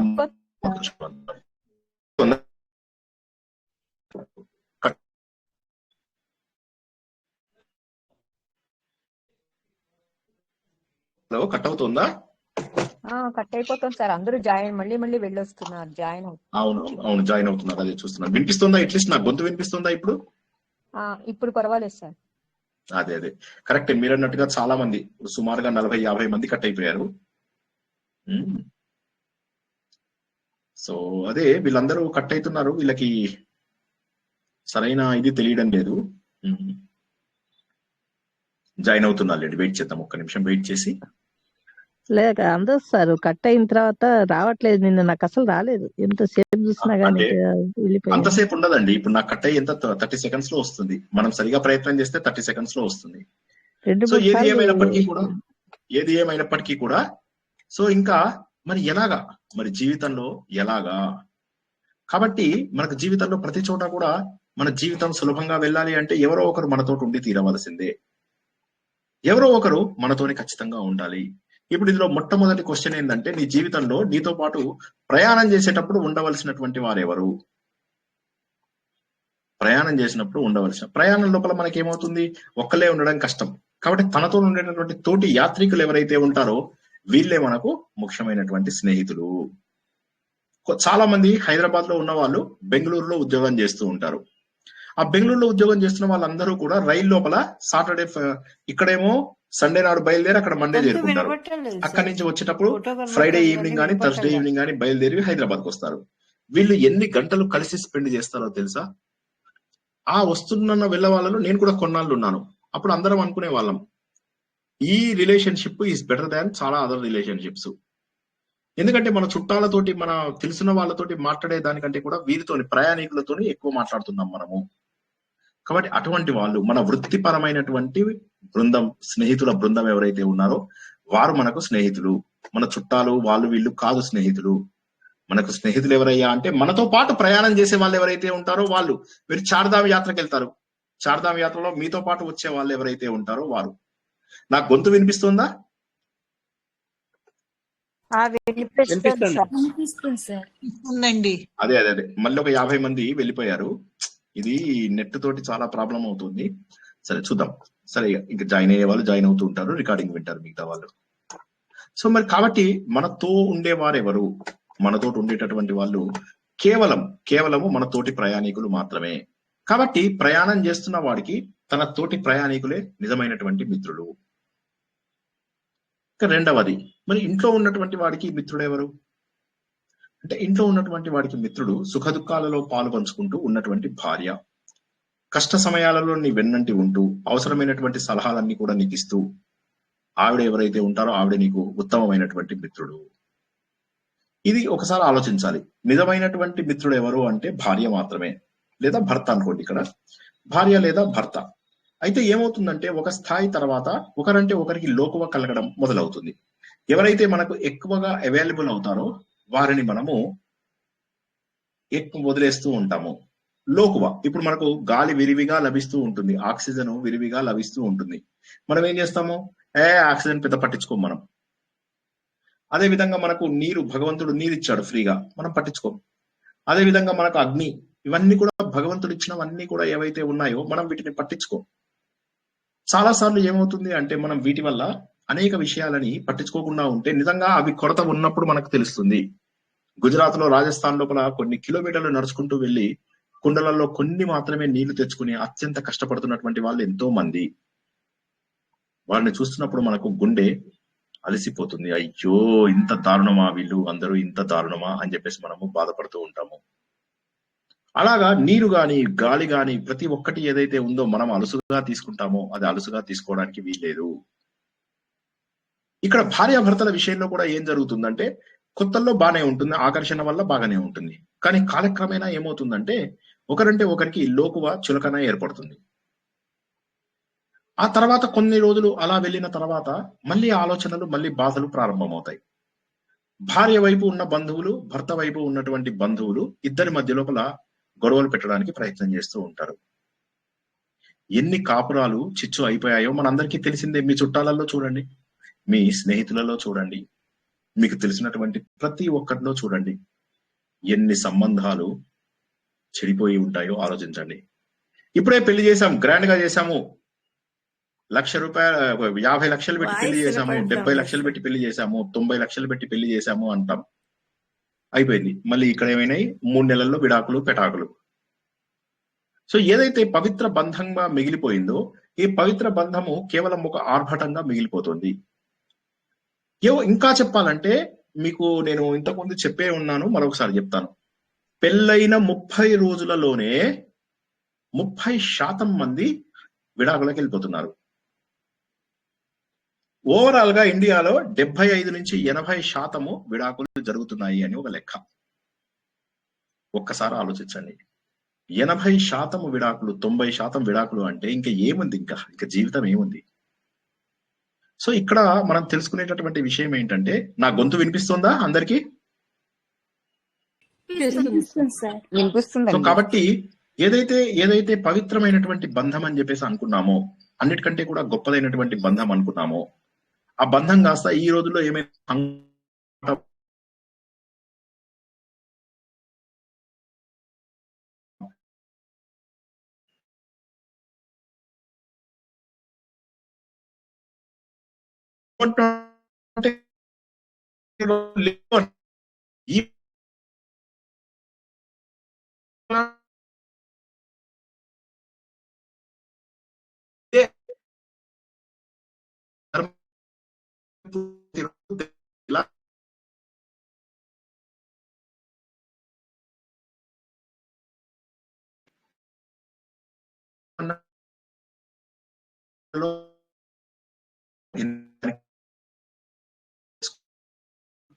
కొనసాగుతుంది. అర్థం చేసుకోకుండా ఇగో ప్రాబ్లమ్స్ లోకి వెళ్ళి గొడవలు పడడము అనేటటువంటిది అంత సులభం కాదు, అంత ఇది కాదు. కొంతమంది కష్టపడతారు, విడిపోవడానికి చాలా కష్టపడతారు. విడిపోవడం కూడా అంత సులభం కాదు. విడిపోతారు. విడిపోయిన తర్వాత వారు సుఖంగా ఉంటారా? కొత్తగా పెళ్లి చేసుకున్న వారితో సుఖంగా ఉంటారా? అయితే దురదృష్టవశాత్తు కొన్ని మ్యాచెస్ సరిగ్గా కుదరవు, అది వేరే సంగతి. కానీ కుదిరిన వాటి లోపల కూడా కేవలం ఈగో ప్రాబ్లమ్స్ ద్వారా వాటి ద్వారా విడిపోవడం ఎంతవరకు సమంజసము? ఇద్దరి లోపల ఒకరంటే ఒకరికి వదలరానంత ప్రేమ వచ్చే వరకు కూడా మధ్యలో వాళ్ళు పట్టించుకోకుండా ఉంటే మంచిది. ఇక్కడ తనని ఎన్ని ఇబ్బందులు పెట్టి ఎంత బాధ పెట్టినా కూడా ఆయన ఏమంటున్నాడు? భార్య కంటే గొప్ప మిత్రురాలు లేదు అని చెప్పేసి ఒక మహోన్నతమైనటువంటి వాదనను మనకు వినిపిస్తున్నాడు యుధిష్ఠిరుడు. ఇక మరి రోగికి మిత్రుడు ఎవరు? ఇక్కడ మనకేంటంటే రోగికి మిత్రుడు ఎవరండి? గెస్ట్ చేయగలరా ఎవరైనా? మందులు సార్, సేవ చేసేవారు. డాక్టర్ అన్నా ఉండాలా, మెడిసిన్స్ అన్నా ఉండాలా? డాక్టరే, ఇంకా మెయిన్ డాక్టరే మెడిసిన్స్ ఇస్తాడు కాబట్టి మిత్రుడు ఎవరు అంటే డాక్టర్. నీ బంధుమిత్రుడు, నీ భార్యో, నాకు రోగం వచ్చింది, భార్య ఉంటే లాభం ఏంటి? ముందు డాక్టర్ కి చూపించాలి. ఫస్ట్ డాక్టర్ కి చూపిస్తే డాక్టర్ నాకు ఇది ఇక్కడ మనం తెలుసుకోవాల్సింది ఏంటంటే, మిత్రుడు అనేది కాంటెక్స్ట్ ని బట్టి మారుతోంది, అవసరాన్ని బట్టి మారుతోంది, సిచ్యువేషన్ ని బట్టి మారుతోంది. ఇప్పుడు చూసినట్లయితే మొదటి దాంట్లోపల మనం పరాయి ప్రాంతంలో ఉన్నప్పుడు మన తోటి ప్రయాణికులే మనకు బంధువులు, మన మిత్రులు, మనకు ఆత్మీయులు. ఇంట్లో ఉన్నప్పుడు ఎంత కొట్టుకుని తిట్టుకున్నా కూడా భాగస్వామే మనకు సరైనటువంటి మిత్రుడు. మూడవది ఏంటంటే, మనకు రోగం వచ్చినప్పుడు వైద్యుడే మనకు గొప్ప మిత్రుడు. ఎందుకంటే వైద్యుడు ద్వారా మాత్రమే నీ ముందు నీ రోగం తగ్గుతుంది ఫస్ట్. ఇప్పుడు దీన్ని మనం కొద్దిగా ఆధ్యాత్మిక విషయంగా వెళ్ళినట్లయితే, రోగం అనేటటువంటిది 2 రకాలు. ఒకటి ఏంటంటే ఇలా మన శరీరానికి వచ్చి, మనసుకు వచ్చి, ఇవన్నీ మనం సైకియాట్రిస్ట్ దగ్గరికి వెళ్ళొచ్చు, ఫిజిషియన్స్ దగ్గరికి వెళ్తాము, ఇవన్నీ ఒక పద్ధతి. రెండవది ఏంటంటే భవసాగరం అనేటటువంటి బాధ. ఇవాళ మనం పొద్దున్న నారాయణీయంలో చాలా అద్భుతంగా తెలుసుకున్నాం. ఏమని? నారాయణ భట్టాద్రి ఎంతగానో బాధపడుతున్నాడు. భగవంతుడా, ఎందుకు ఇచ్చావు నాకు ఈ కష్టాలు? నా లోపల ఉన్నటువంటి ఈ రోగము నన్ను ముందుకు వెళ్ళనీయడం లేదు. నా లోపల కామ, క్రోధ, లోభ, మోహ, మదమాత్సర్యాలు అనేటటువంటి గుణాల వల్ల నేను చాలా బాధపడుతున్నాను. నా జీవితం అంతా కూడా అత్యంత దుఃఖంగా గడుస్తోంది. ఈ సంసారం అనేటటువంటి నది, చిన్న పిల్లవాడు 27 years అతను ఇది రాసినప్పుడు, ఈ సంసారం అనేటటువంటి ఈ భవసాగరంలోంచి నేను బయటపడలేకపోతున్నాను. ఇందులోంచి నేను బయటికి రాలేకుండా ఉన్నాను. భగవంతుడా, నువ్వు మాత్రమే నన్ను ఇందులోంచి బయటికి తీసుకెళ్లగలవు అనేటటువంటి గట్టి నమ్మకం ఉంది నాకు. సో రోగం అనేటటువంటిది 2 రకాలు. అందుకోసం ఇప్పుడు మళ్ళీ ఒక్కసారి విష్ణు సహస్రనామంలోకి వెళ్తే బిషజ్ అనేటటువంటి పేరు మనకు వచ్చినప్పుడు మనం అనుకున్నాం భగవంతుడు ఒక వైద్యుడు అని చెప్పేసి. సో ఇప్పుడు ఇక్కడ వైద్యుడు అనేది మనం మామూలు అర్థంలో తీసుకుంటే రోగం వచ్చిన వాడికి వైద్యుడు సరే మిత్రుడు. కానీ మనకు నిజంగా భవసాగరంలో ఏవైతే మనము నిత్యము కష్టపడుతున్నామో, ప్రతిరోజు మనం ఏవైతే కష్టపడుతున్నామో, ఈ అన్ని రోగాలకు కూడా సరైనటువంటి మందు ఏంటి అంటే భగవంతుడే. కాబట్టి ప్రతి ఒక్కరూ కూడా భగవంతుడి మార్గం లోపల వెళ్లి తీరవలసిందే. చాలా మంది దేవుడు ఉన్నాడు లేడు, దేవుడికి చేస్తే నాకేంటి, ఈ పిచ్చి మాటలు మాట్లాడుతూ ఉంటారు. నువ్వు దేవుడికి ఏమన్నా ఫేవర్ చేస్తున్నావా ఒకసారి ఆలోచించాలి. ఈ ప్రపంచంలో భగవంతుడే నీకు ఇచ్చాడు, నువ్వేమీ ఇవ్వడంలా. ఎందుకు ఇవ్వలేదండి, మొన్న తిరుపతి వెళ్ళినప్పుడు 1000 రూపాయలు ఇచ్చా. ఏం మాట్లాడుతున్నావు, తలా నీలాలు ఇచ్చా. పాటలు పాడా నేను. ఏం పాటలు పాడావు? నువ్వు పెద్ద పులి, నువ్వు పెద్ద పులి, నువ్వు పెద్ద పులి. నువ్వు పెద్ద పులి నెక్కినావమ్మో గండిపేట గండు మైసమ్మ, నువ్వు పెద్ద పిల్లి నెక్కినావమ్మో గండిపేట గండు మైసమ్మ. ఈ పాట పాడి డ్యాన్స్ చేసిన సార్ నేను. దేవుడు ఎందుకు మరి నా మాట విన్నాడు? నువ్వు చేసే పిచ్చి పనులకు, పిచ్చి వేషాలకు దేవుడు పట్టించుకోడు. భగవంతుడిని పవిత్ర హృదయంతో నువ్వు ప్రేమించాలి. దేవుడు అక్కడ అంటే పిచ్చి వేషాలు చూసి నవ్వుకుంటూ ఉంటాడు. మళ్ళీ అదేంది నువ్వు పెద్ద పులి, నువ్వు పెద్ద పులి అంటే దేవుణ్ణి పెద్ద పులి అంటున్నావు అనుకున్నాం. కానీ కాదు, నువ్వు పెద్ద పులి, నువ్వు పెద్ద పులి, నువ్వు పెద్ద పులి. నువ్వు పెద్ద పులి నెక్కినావమ్మో గండిపేట గండు మైసమ్మ. సో ఇక్కడ ఏమవుతుందంటే భగవంతుని మనం కోరికలతోని కోరుకుంటూ భగవంతుని స్తుతి చేస్తున్నాం అంతే. కానీ మనలో ఉన్న దైవత్వం వెలికి తీయడమే భగవంతుడు. మనలో ఉన్నటువంటి మంచి గుణాలను, సాత్విక గుణాలను వెలికి తీయడమే భగవంతుడు. మనలోని దైవీ లక్షణాలను పెంపొందించుకోవడమే భగవంతుడు. అటువంటి మహోన్నతమైనటువంటి ఆశయంతో మనం భగవంతుణ్ణి సేవించాలి. అప్పుడు భగవంతుడు మన సకల రోగాలకు కూడా బిషక్ అంటే వైద్యుడు. ఇప్పుడు ఇక్కడ రోగం వచ్చిన వాడికి వైద్యుడు ఎవరు? సరే వైద్యుడు మనకు ప్రాపంచిక విషయాలలో దొరుకుతాడు, మనకు ఫిజిషియన్స్ దొరుకుతారు, సైకియాట్రిస్ట్ కూడా దొరుకుతారు. కానీ అసలు ప్రాబ్లమ్స్ వచ్చినప్పుడు నిజంగా ప్రాణదానం చేసేటటువంటి వాడే వైద్యుడు. వైద్యులలో కుల మతాలు ఉండవు తెలుసా. ఏ వైద్యుడు కూడా కావాలని ఎవరిని చంపడు. ప్రయత్న దోషంలో కొంత ఉండొచ్చేమో గానీ ఎవరు కూడా కావాలని చంపేసి వీళ్ళేదో చంపేద్దామని ఎవరు ఉండరు. వారు ఒకసారి ఆపరేషన్ థియేటర్కి వెళ్ళారు అంటే వాడిని బతికించాలనే శాయశక్తులా ప్రయత్నం చేస్తారు. అందుకే వైద్యో నారాయణో హరి అంటారు. అందరికీ దేవుడు జన్మనిస్తే వైద్యుడు 2వ జన్మనిస్తాడు. జన్మనివ్వడనుకోండి, అఫ్ కోర్స్ ఉన్న దాంట్లో నొప్పులు తగ్గిస్తాడు. ఇప్పుడు మొన్న నాకు యాక్సిడెంట్ అయింది. యాక్సిడెంట్ అవ్వగానే ఏమైంది, ముందు 1 గంట సేపు నేను అన్ని పనులు చేసుకుని డాక్టర్ దగ్గరికి వెళ్ళాను. అప్పటికి నా ఓపిక నశించిపోయింది. నశించిపోయి ఆ బండి అలా పడేసి ఆయన దగ్గరికి వెళ్ళిపోయి పడిపోయా లిటరల్లీ. ఆయన దబదబా వచ్చి అయ్యో అని చెప్పేసి వచ్చాడు, దబదబా కూర్చోబెట్టాడు, ఇంజక్షన్స్ ఇచ్చాడు 2. వెంటనే నర్సులతో కూడా కాదు, ఆయనే వచ్చి ఇంజక్షన్స్ ఇచ్చేశాడు, దబదబా ఇవన్నీ క్లీన్ చేయించాడు, వెంటనే ఎక్స్రేలు తీయించాడు. అన్ని బాగున్నాయని చూసి నన్ను ఇంట్లో దింపి 11ంటికి వెళ్ళిపోయాడు ఆయన. నేను 10:50కి ఇంటికి వచ్చి మీ అందరికీ మెసేజ్ పెట్టాను నాకు యాక్సిడెంట్ అయిందని. 11ంటికి నేను మందులు వేసుకున్నాను. 6:30, 7ంటికి నాకు యాక్సిడెంట్ అయితే ఎవరు కాపాడారు నన్ను? డాక్టరే కదా. ఆ తర్వాత కూడా నొప్పులు ఉండే, ఇవాళ నొప్పులు లేవు. ఒక 70, 80, 90% తగ్గిపోయాయి.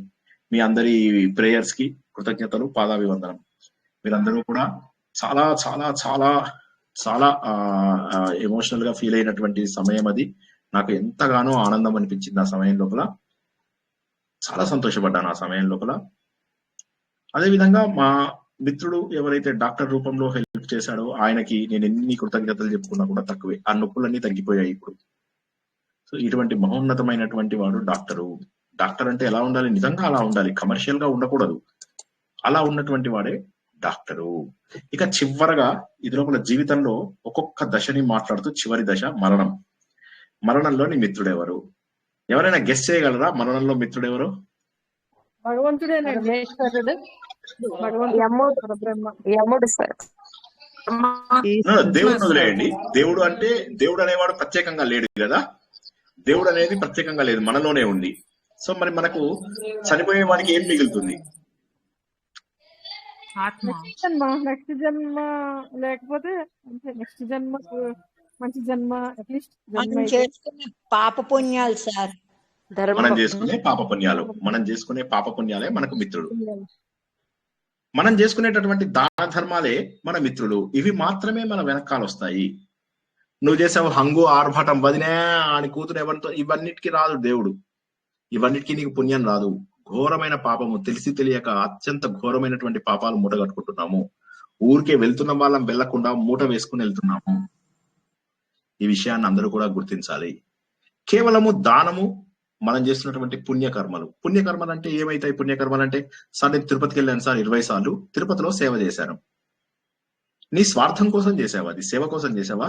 సేవ చేయి, దేశం కోసం సేవ చేయి. ఫ్లడ్ రిలీఫ్ యాక్టివిటీస్ జరుగుతాయి, వాటికి వెళ్ళి సేవ చేయి. ఇంకా కొంతమందికి ఏదో ఉంటుంది, మెడికల్ క్యాంప్స్ అవుతాయి, బ్లడ్ డొనేషన్ క్యాంప్స్ అవుతాయి, ఎవరినైనా విద్య చదివించవచ్చు. ఇవన్నీ చేస్తావా? చెయ్యవు. నేను ఈ టెంపుల్కి 10,000 ఇచ్చానండి, ఆ టెంపుల్కి 20,000 ఇచ్చానండి. ఉన్న టెంపుల్స్ ను ముందు కాపాడుకో, కొత్త టెంపుల్స్ తర్వాత కట్టుకుందాం. ముందు ఉన్న టెంపుల్స్ ను కాపాడు. కట్టించడం ప్రతి ఒక్కడు కట్టించేస్తాడు, హుండీ పెడతాడు, దానికి ఒక ట్రస్టీ తయారవుతుంది, ఒక గుంపు గోవిందా తయారవుతారు. ఇక డబ్బులు, ఆ తర్వాత ఒక బక్క చిక్కిన బ్రాహ్మణ్ అక్కడ పెడతారు, వాడికి జీతం సరిగ్గా ఇవ్వరు, చిన్న రూమ్ ఇచ్చి అందులోపల వాడి వైఫ్ పిల్లలు ఉండాలి. వాడి మీద వీళ్ళందరి రుబాబు వాడి మీదే. ఏమిటి, ఇందాక వచ్చిన వాళ్ళందరి దగ్గర డబ్బు తీసుకున్నావట, 10 రూపాయలు దాటితే హుండీలో వేయమని చెప్పామా, చిల్లర డబ్బులు మాత్రమే నీకు వస్తాయి అని వాళ్ళందరూ ఎదురు తిరుగుతుంటే ఏమి మాట్లాడలేక 5-10 వేలతోటి చాలని జీతంతో ఒక ఆలయం నడుస్తూ ఉంటుంది. ఒక వ్యక్తి యొక్క సాక్రిఫైస్ తోని ఒక ఆలయం నడుస్తుంది. దాంట్లో ఇలా బలిసినటువంటి కొంతమంది ట్రస్టీలుగా తయారవుతారు. ఈ గుంపులు, ఈ సేవా సంస్థలు ఇవన్నీ ఉంటాయి కదా, వీళ్ళందరూ కూడా సేవ చేయడం లేదు. వీళ్ళందరూ కూడా వారి గొప్ప చూపించుకుంటున్నారు అంతే. ఎవరికి కావాలి ఇవి? నువ్వు ఎంతమందిని చదివించావు? నువ్వు తగలెట్టినటువంటి డబ్బుతోటి కొన్ని ఫంక్షన్స్ చేస్తారు, లక్షలు ఖర్చు అవుతాయి. ఆ లక్షలతోటి ఎంతమంది పిల్లల్ని చదివించవచ్చు నువ్వు? ఎంతమంది డబ్బులు లేక చదువు ఆపేస్తున్న వాళ్ళు ఉన్నారు? నీ దానం, నీ ధర్మం, నిరుపేదల జీవాధారం.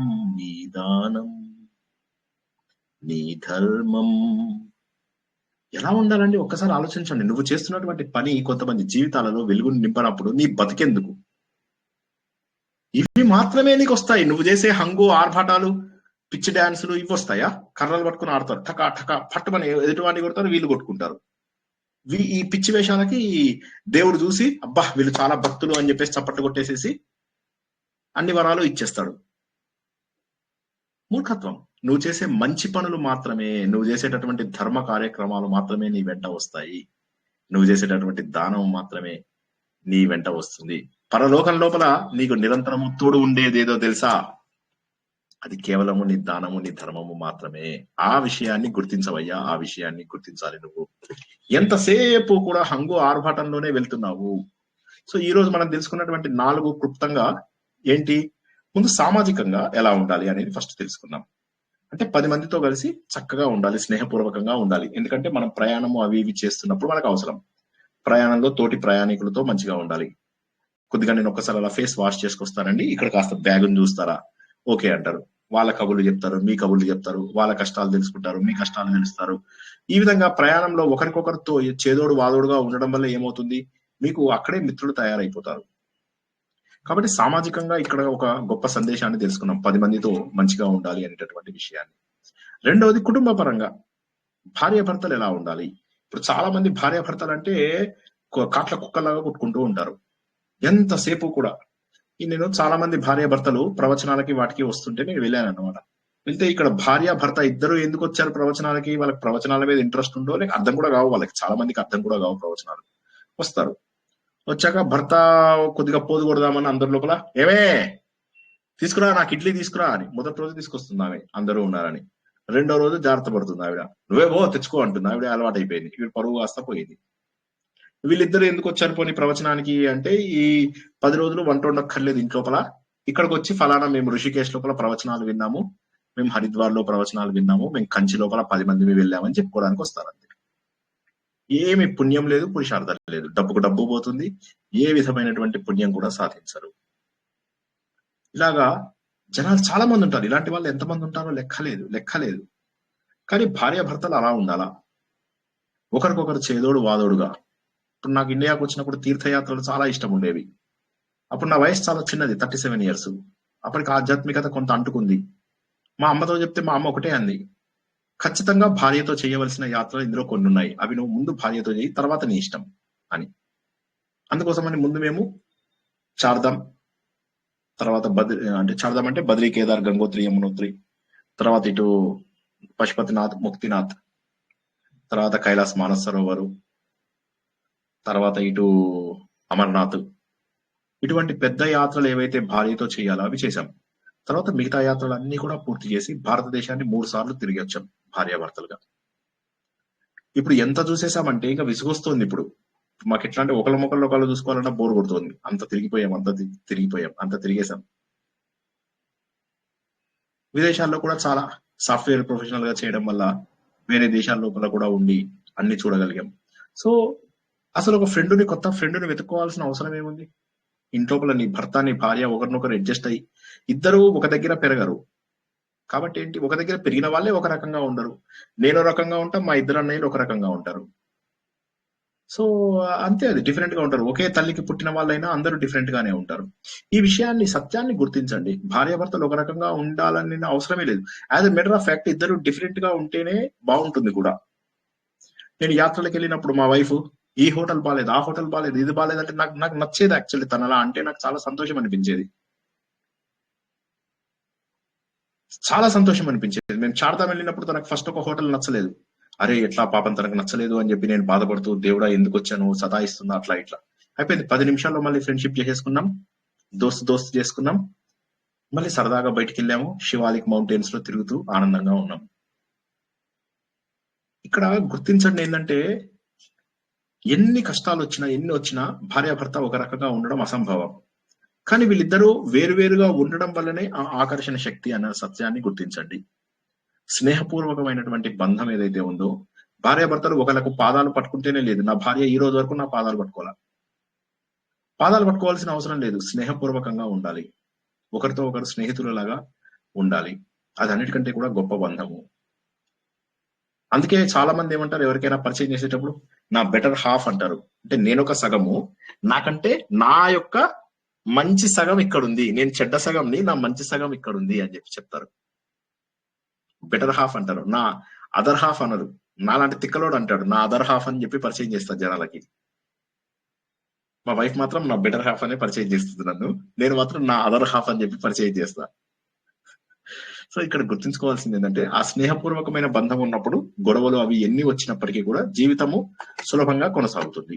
చేద్దాం అనుకున్న టార్గెట్స్ అన్ని అయిన తర్వాత ఆ తర్వాత నువ్వు సన్యాసం తీసుకో, ఎక్కడికన్నా పోయి ఇంకా సంబంధం లేదు.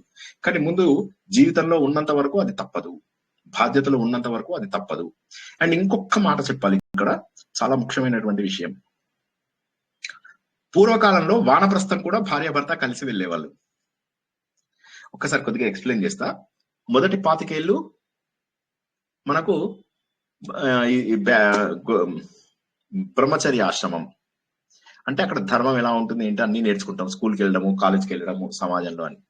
రెండవ 25 ఏళ్ల పాటు అర్థము కామము అంటే గృహస్థాశ్రమం. అంటే అర్థము అంటే డబ్బులు సంపాదించడము, కామము అంటే కార్లు కొనుక్కోవడం, బంగ్లాలు కొనుక్కోవడము, పిల్లలు, సమాజము, ఇవన్నీ. 50 ఏళ్ల తర్వాత 50 నుంచి 75 ఏళ్ల వరకు, 75 నుంచి 100 ఏళ్ల వరకు ఈ 50 ఏళ్ళని కలిపి మోక్షం అంటారు. అయితే మోక్షం అనేది ఒక స్టెప్ లో రాదు కాబట్టి 2 ముక్కలు చేశారు దాన్ని. మొదటి 25 ఏళ్ళని వానప్రస్థము అంటారు. వానప్రస్థం అంటే అడవిలోకి వెళ్ళి ఉండడం. అక్కడ ఈ రోజుల్లో అడవుల్లోకి వెళ్తే పులులు, సింహాలు తినేస్తాయి, లేదా నక్సలైట్లు వచ్చి చంపేస్తారు, లేదా పోలీసు వాళ్ళే వచ్చి కొడతారు. వెళ్ళకండి, అలా ఉత్తగా వెళ్ళకండి అడవుల్లోకి. అనవసరంగా అడవుల్లోకి వెళ్లకుండా వైరాగ్య సాధన చెయ్యాలి. ఇద్దరు కలిసి వైరాగ్య సాధన చేసేవాళ్ళు. పూర్వకాలంలో భార్య భర్త ఇద్దరు కలిసి వానప్రస్థంకి వెళ్లేవాళ్ళు. భార్యని ఇక్కడ ఉంచేసి నువ్వు ఇక్కడనే ఉండు, నేను పోయేసి వస్తాను ఉండేది కాదు.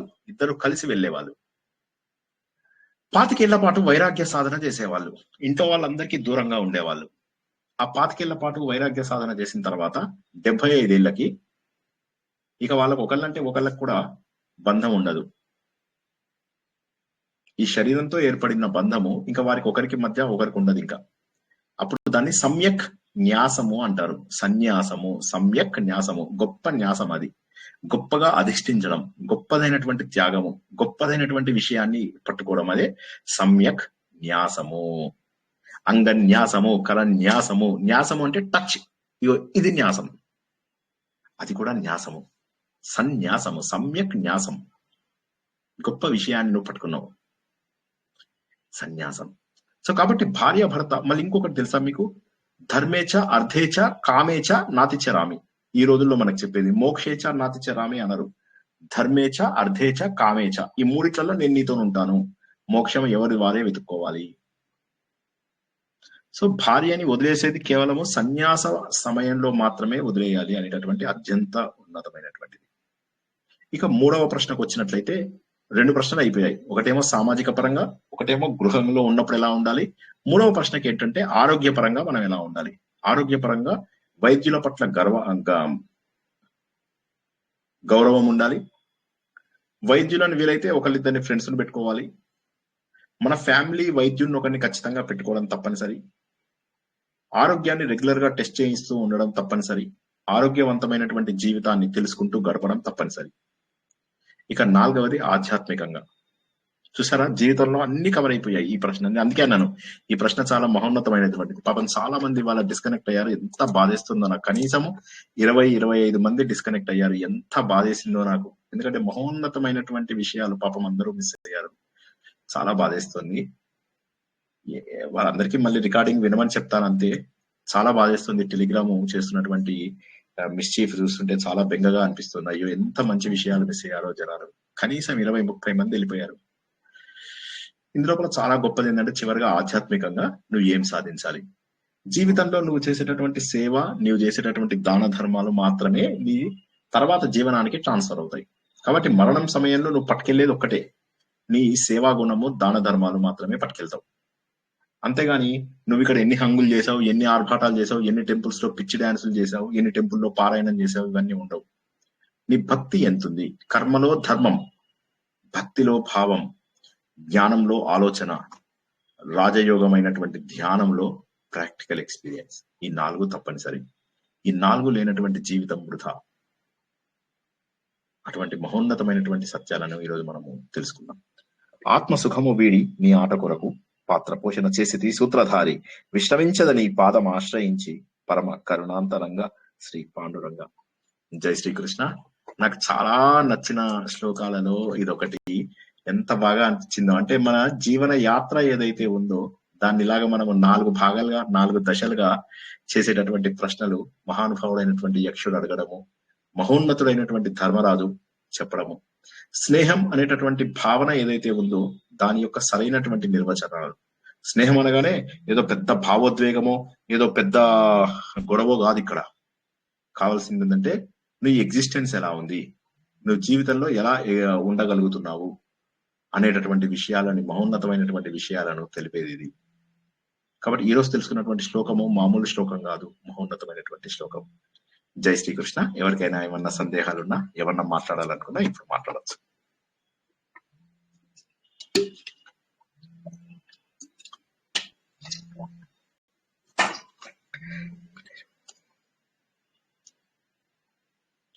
డాక్టర్ గారు ప్రవచనంలో ఉన్నాను. ఒక 5-10 నిమిషాల తర్వాత కాల్ చేయనా? ఒక 10 నిమిషాల్లో కాల్ చేస్తాను, సరేనా? Okay doctor. అలాగే డాక్టర్. అలాగే డాక్టర్ గారు, తప్పకుండా. ఓకే డాక్టర్ గారు, షూర్. ఓకే. మాటల్లోనే మా ఫ్రెండ్ డాక్టర్ ఎవరైతే ఉన్నారో ఆయన కాల్ చేశారు. నచ్చిందా ప్రవచనం? నచ్చిందా? విన్నారా? చక్కగా విన్నారా? అన్ని అర్థమైనాయా? చాలా బాగుంది. విన్నాం సార్. మధ్యలో కొంచెం డిస్టర్బ్ అయింది కానీ విన్నాం. చాలా సార్లు పోయింది సార్ ఇవాళ. నెట్ పోయింది సార్. మళ్ళా రేపు కనెక్ట్ అయింది సార్. Correct, I understand. అవునండి, చాలా మంది వెళ్ళిపోయారు. ఒక టైంలో అయితే మరి 100 నుంచి 50కి వచ్చేసారు ఒక్కసారిగా. నాకు బాధేసింది. కానీ ఏం చేయాలి, అందరూ కూడా టెలిగ్రామ్ ని అన్ఇన్స్టాల్ చేసుకోండి. ఫస్ట్ నా పర్సనల్ ఒపీనియన్ ఏంటంటే అందరూ టెలిగ్రామ్ ని అన్ఇన్స్టాల్ చేసుకొని ఇన్స్టాల్ చేసుకోండి. అది ఉన్నతమైన మార్గం. ఎందుకంటే ఇలా మనం ఇంకా ఇది అంటే ఏ ప్రాబ్లం అనేది తెలియడం లేదు, ఇంటర్నెట్ లో కూడా ఎక్కడ సొల్యూషన్ దొరకడం లేదు, కానీ మనకు ప్రతిరోజు జరుగుతుంది ఈ ఇబ్బంది. చెప్పండి. అది ఏమంటారు, గ్రూప్ లో మనము పర్మిషన్ సైడ్ వెళ్ళినప్పుడు ఇది చెప్తుంది సార్, ఇట్లా unknown error account premium account required అని చూపిస్తుంది నాకు నారాయణీయం గ్రూప్ లో. ప్రీమియం అకౌంట్ రిక్వైర్డ్ చెప్తుంది, ఇంకా వాంటెడ్లీ చేస్తున్నట్టే అనిపిస్తుంది. మరి వాంటెడ్లీ చేస్తున్నారు, అది నాకు కావాలి ఎర్రర్ అని చెప్పి. కరెక్ట్ అయ్యి ఉండొచ్చు, అయితే మీరు చెప్పింది కూడా కరెక్టే అయ్యి ఉండొచ్చు. ప్రీమియం అకౌంట్ కోసం అని మనని ఫోర్స్ చేస్తుందేమో మరి. కానీ అదే ప్రీమియం అకౌంట్ తీసుకుందాం, దాని ఏం లేదు. కానీ ప్రీమియం అకౌంట్ తీసుకున్నాక మళ్ళీ బాగుంటుందని గ్యారంటీ ఏముంది? ఒకవేళ ప్రీమియం అకౌంట్ తీసుకున్న తర్వాత కూడా పోయింది అనుకోండి, అప్పుడు మళ్ళీ రిస్కే కదా ఇంత డబ్బు పెట్టి. సో అదొక ఇబ్బంది ఉంది. ఏదైనా ఆల్టర్నేటివ్ చూద్దాము. కానీ మీకు అది అరట్టై డౌన్లోడ్ చేసుకోమంటే సరిపోతుంది సార్. మేము కొంతమంది చేసుకున్నాం. వెరీ గుడ్, నేను అది కూడా చెప్తాను. ఆ ఆప్షన్ కూడా వండర్ఫుల్. నేను ఒకసారి అది అందరికీ కూడా గ్రూప్ లో పెడితే తప్పకుండా మనం అది చేద్దాం. ఎందుకంటే మనకు 25 గ్రూప్స్ అయిపోయాయి ఇందు లోపల. అదొక్కటే నాకు ఆలోచిస్తున్నా, అన్ని గ్రూపుల్ని వేరే దాంట్లో పెట్టడం అనేది చాలా కష్టం. అందులో ఇప్పుడు మనకి ఎన్ని ఉన్నాయి, 1100 ప్రవచనాలు మనము వేరియస్ గ్రూప్స్ లో చేసుకున్నాం కదా. సో అదొక్కటే అనిపిస్తుంది, అరే ఈ గ్రూప్ ని సరే చూద్దాంలేండి, తప్పకుండా we will sort it out. Definitely మనము అతి త్వరలోనే సార్ట్ చేద్దాము ప్రాబ్లము. కానీ చాలా మహోన్నతమైనటువంటి సందేశాన్ని వాళ్ళు తెలుసుకున్నాము. ఓకే, రేపు కొత్తది ఏం చెప్తాను అనేది ఇంకా నేను డిసైడ్ చేసుకోలేదు. కుమార సంభవం చెప్పాలా, ఇక రేపటి నుంచి మనకు ఇది అయిపోయింది. గత వారం రఘువంశం పూర్తి చేసుకున్నాము. వచ్చే వారం అది రేపటి నుంచి కుమార సంభవం గాని లేకపోతే కిరాతార్జునీయం గాని ఈ రెండిట్లలో ఒకటి మనము తెలుసుకోవడానికి ప్రయత్నం చేద్దాం. ఇంకేమైనా ప్రశ్నలు ఉన్నాయా? వండర్ఫుల్. అందరూ కూడా ఈ ప్రవచనాన్ని వీలైనంత సార్లు వింటారని ఆశిస్తూ ఈరోజు ప్రవచనాన్ని ఇక్కడికి ముగించుకుందాం. పునర్దర్శనం రేపు రాత్రి 9 గంటలకు. అంతవరకు కూడా అందరికీ శుభం భూయాత్, శుభరాత్రి. జై శ్రీకృష్ణ. జై శ్రీకృష్ణ. జై శ్రీకృష్ణ. బాగుంది. ఈరోజు చెప్పింది శ్లోకం అండి.